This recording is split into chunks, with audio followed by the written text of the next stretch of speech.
salute. Welcome back to Dumb Crimes and Criminals. I am your host, Rick.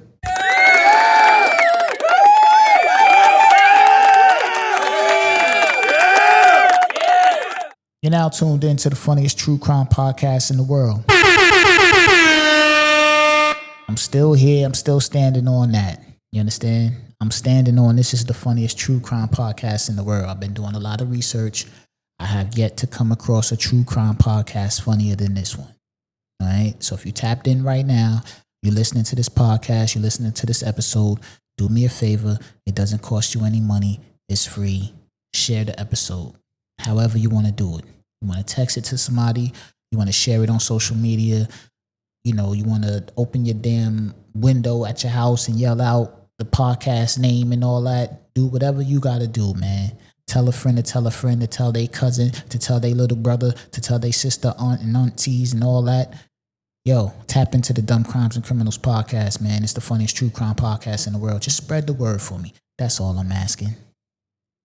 You understand what I'm saying? So today, and again, I apologize for the delay. You know what I mean? I know I say that a lot, but sometimes I get super busy, man, you know, and I just get backed up and I don't really have time to record. But we gonna fix that, you know? We gonna fix that. But today we gonna go to Indiana, all right? Home of the Pacers. I got a story from a young lady named Sarah Harris. Okay, Sarah Harris. Again, man, listen, man, I'm not making these stories up. You know, I do research for y'all and I find these stories and I just pick stories that's just, to me, it's just like, this can't be real, but it's real. Okay, let me tell you what Sarah Harris did.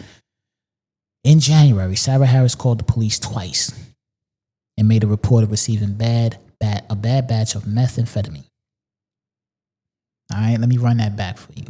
She called the police twice and told the police that she got some bad meth. She claimed that the meth was not what it was supposed to be. She told the police that the meth was not what it was supposed to be. And can they come to her house and test it? She told the police that I bought some meth.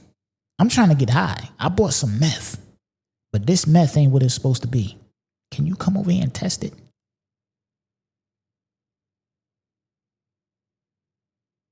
She told the police to come to her house and test the meth that she just copped.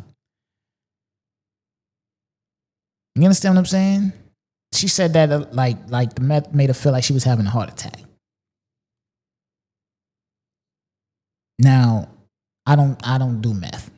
You understand what I'm saying? So I don't know what meth's supposed to make me feel like. But she said that meth made her feel like she was about to have a heart attack. So they got to come test this joint. You know, she said she was snorting it and it just felt different. It felt different. When it hit her skin and her nostrils started burning, and I guess her skin felt funny. So with her snorting it, that's when she you know what I mean? Like, damn, this joint ain't hitting like the last joint. And this is something that she told the police officers. Yo, my last bowl of meth was normal. I don't know what's going on with this one. Like, she told them that. She compared it to her last bowl. She compared it. This is what she's telling the police at the crib. When they show up, she's like, yo, look, my last bowl was straight. I don't know what this is. In my opinion, she had to be high. Right? Am I off in that? Am I off for thinking she has to be high right now? Like, is she high off the last bowl? You understand? She said that the last bowl was normal. Her and her friend got high off the last bowl. She good. They was chilling. You still must be high off that last bowl because now you're calling the cops to come test the meth that you just got because you said it made you feel like you was having a heart attack. Only somebody high would even think this is something legal or smart to do. Why would you call law enforcement to come to your house when you have one of the most dangerous drugs known to man in your possession and tell them that you need them to test it because you was about to have a heart attack or you felt like you was about to have a heart attack. That's some high stuff to do. You understand what I'm saying to you? I wish I could be making this story up, but I can't. I'm not. I don't make this stuff up. This is real. Somebody really did this. She really called the police twice in January about not receiving good meth. Like, this is a real thing. One of the most dangerous drugs known to man. You called the police and said, hey, man, this ain't right. I need y'all to come test it. Right? Then she said, yo, I'm reporting I'm reporting it. The dude I got this from, I'm reporting him. I'm reporting him. Right? I don't know what he got going on. I'm reporting him. So now you want to rat on your supplier. Now you want to tell on your supplier. Because he gave you a bad word. He gave you bad word. Right? Now, again, I didn't see anything in the report that said anything was wrong with it. Again, I don't do meth. Never have, never will. Don't intend to. Never will intend to. Miss me with all that. Right? So I don't know if it was good, bad, medium, okay. I don't know nothing. But what I do know is you bought some work. You didn't like it. You called the police to come test it. And you told the police that you want to seek retribution on the guy who sold you the drugs, right? Now, I'm not the sharpest knife in the drawer, but if you're buying meth off someone, I'm sure that you've dealt with this person quite often. I don't think you just go and buy meth from a different person every time you're trying to cop, right? I'm sure that maybe there's a possibility that he just, maybe you're too high. You know what I'm saying? Like maybe you're just that high that it is not having the same effect on you. Maybe you smoke so much meth that it's just not having the same effect on you. I don't know.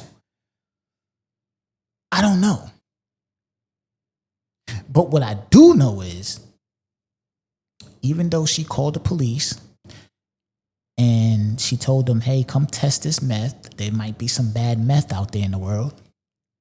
I also want to seek retribution on the guy I got it from. She got locked up for 30 months.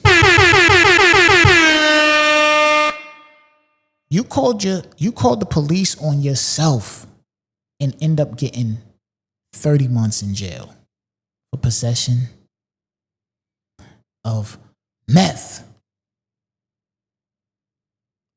You got charged with possession of methamphetamine because you wanted to call the police 2 times and say, hey man, come check this meth.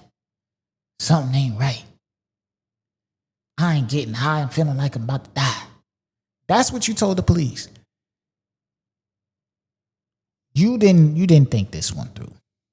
You didn't think this one through. Did you think that they was going to come there to your house with a tester, test your meth, and say, yeah, it's bad, we'll take it? Or, no, it's good, it's cool here. What do you think is going to happen when you call the police and tell them to come to your home and you have meth at your home? And this isn't even your first conviction because you've been locked up for theft, meth possession, criminal mischief, disorderly conduct, resisting arrest, and operating a vehicle while intoxicated. So you've been involved in the law enough times to know what you should and should not do when it comes to the law. And you're 34 years old. You should know, maybe I shouldn't call the cops and tell them to come here and check this illegal meth that I just bought. Maybe I should just say, hey man, maybe this is a sign from God to say, stop smoking meth. Just get rid of it, right? Like, why call the cops on yourself? I'm sure she was surprised. I'm sure she was super surprised when they hit her with 30 months, man. 30 months?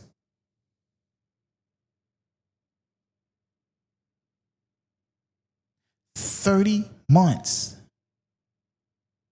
That's over 2 years. You got over 2 years in jail for calling the cops on yourself.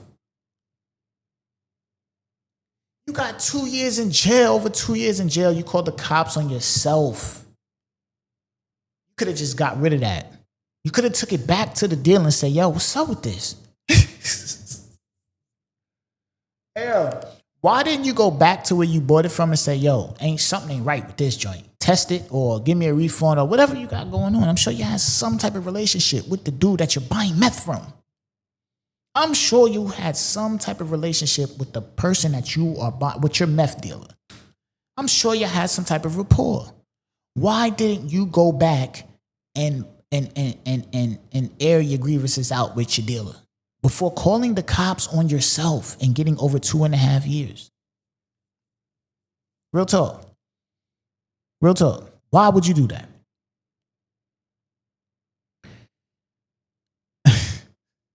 Yo, I cannot make this up, man. I can't. This stuff cannot be made up, man. This is a true story. This really happened. All right? Now, let me give y'all some advice before I get up out of here. If you're doing something illegal, all right? If you're doing something illegal, don't call the cops and tell them about your illegal doings and asking them for help. Cool? Is that decent advice? Is that decent advice? If you're doing something illegal, don't call the cops and ask them to help you with your illegal doings. Is that legit advice? Again, man, this is Dumb Crimes and Criminals. I am your host, Rick. This is the funniest true crime podcast in the world.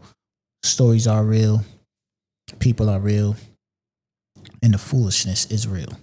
You understand what I'm saying? We back in the building. All right. I've been took a little break, but we back cooking. Please, man, help me run these numbers up.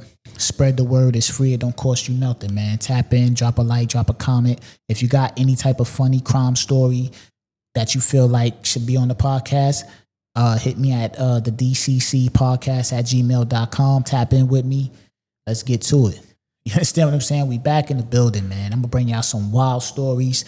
I'm going to have a couple of my friends come on, get their opinion on some stories. We're going to turn it up, man. We're going to really turn it up this time. I'm taking it even extra more serious than I did previous times before.